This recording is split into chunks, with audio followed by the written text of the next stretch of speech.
guide de couleurs et redéfinition des couleurs de l'illustration dans Adobe Illustrator. Nous souhaitons changer rapidement les couleurs de cette illustration sans intervenir sur chacune des formes, vu qu'il y en a un certain nombre. Nous allons avoir besoin de plusieurs palettes pour arriver à nos fins. Tout d'abord, nous allons sortir la palette couleurs, que je vais détacher pour placer en plein écran. J'afficherai les options. Ensuite, je vais aller chercher la palette guide de couleurs, qui est ouverte ici, que je vais aussi détacher pour mettre en survol sur le fond d'écran. Et enfin, je choisirai la palette nuancier, que je vais détacher également. La palette couleurs va me permettre de choisir une couleur. La palette guide de couleurs va me permettre, avec la couleur que je viens de choisir, de trouver des harmonies de couleurs. Enfin, la palette nuancier est une palette qui va me permettre de mémoriser ma couleur ou mes groupes de couleurs.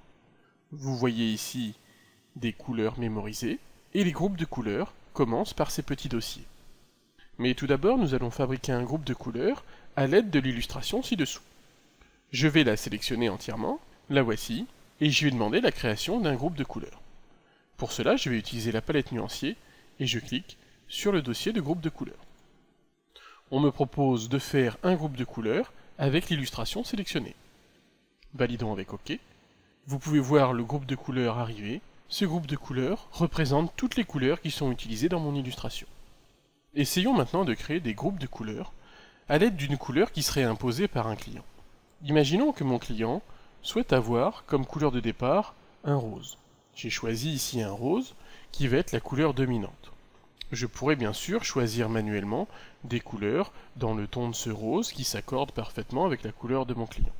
Si je veux aller plus vite, grâce à la palette guide de couleurs, je vais pouvoir choisir des couleurs en fonction de certaines règles d'harmonie que Illustrator connaît. Vous voyez ici toutes les règles d'harmonie. Il me suffit de choisir la règle qui me plaît. À partir de la couleur que j'ai choisie, voilà les couleurs en accord, suivant la règle d'harmonie sélectionnée. Et bien si je veux mémoriser ce groupe de couleurs, je n'ai qu'à cliquer sur cette dernière icône. Et automatiquement, mon groupe de couleurs s'enregistre dans le nuancier. Si ce rose me paraît trop fort, je peux prendre un rose plus pâle ici. En le sélectionnant, vous voyez qu'il apparaît ici en référence. Nous allons devoir cliquer encore une fois, et le groupe de couleurs se recalcule avec des teintes plus pastel cette fois-ci, puisque la couleur de départ l'était aussi.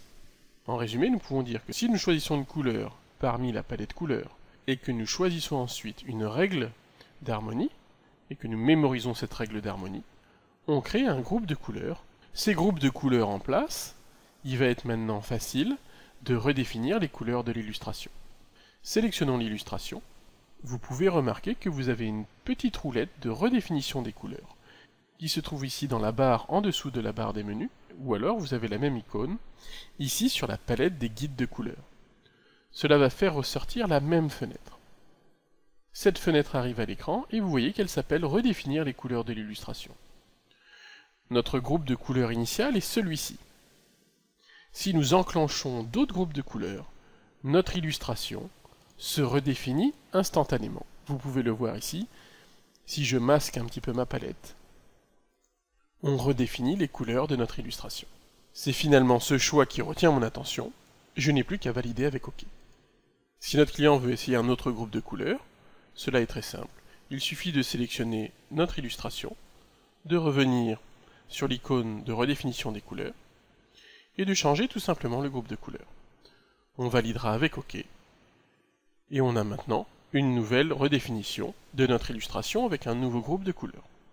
En conclusion, vous pouvez voir que cette manipulation est assez simple, et vous permet de tester sur une illustration plein de groupes de couleurs différents, et ce très rapidement.